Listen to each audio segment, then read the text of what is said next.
அதிமுக தொண்டர்களை வைத்தே தாவேக கொடியை பிடிக்க செய்ததாக எடப்பாடி பழனிசாமி மீது டிடிவி தினகரன் குற்றம் சாட்டிய நிலையில் தாவேக கொடியை தூக்கி காட்டும் அளவுக்கு அதிமுகவினர் இழிபிறவி அல்ல என்று முன்னாள் அமைச்சர் செல்லூர் ராஜு பதிலளித்துள்ளார். நாமக்கல் மாவட்டத்தில் குமாரபாளையத்தில் நினைக்கிறேன், அந்த கூட்டத்தில் ஒரு ஏடிமிக்க டிஷர்ட் போட்டு தாவேக கொடியை தூக்கி பிடிக்கிறாங்க. ரொம்ப அரசியலில் ரொம்ப தரம் தாழ்ந்து பழனிசாமி கம்பெனி செயல்பட்டு கொண்டிருக்கிறது. கொடுமையான துயர சம்பவம் அங்கே நடந்திருக்கின்ற நேரத்தில் நாம் முன்பு சொன்ன மாதிரி வீடு பற்றி எரிகிறப்ப சுருட்டுக்கு நெருப்பு கேட்குற மாதிரியும்,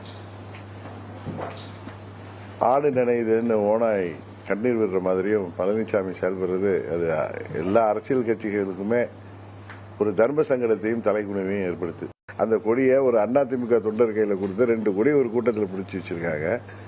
இன்னும் நான் பார்த்த தாவேகாவுடைய அந்த நாமக்கல் மாவட்டத்தில் அது வன்மையாக கண்டித்து நம்ம நிர்வாகிகளோ தொண்டர்களோ யாரும் வேற கூட்டங்களில் மாற்றுக் கட்சி கூட்டங்களில் போய் கொடியை தூக்கக்கூடாது, கொடியை ஆட்டக்கூடாது அப்படின்னு கூட போட்டிருக்காங்க. ஆனால் அது அவங்க இல்லை, அது ஏடிஎம்கே டிஷர்ட் போட்டு ஒரு இன்னொரு கட்சி தொண்டர் போய் யாராவது கொடியை பிடிப்பாங்களா? அதை கூட சரியா தெரிய செய்யலை பழனிசாமி கம்பெனிக்கு.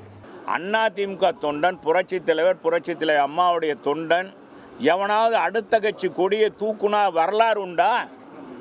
53 ஆண்டுகளில் கூட்டணி சேர்ந்தா தோல் கொடுப்போம், தோல்ல தூக்கிட்டு கொண்டாடுவோம், எங்களை எதிர்த்தா கீழே போட்டு மிதிச்சுட்டு போவோம்.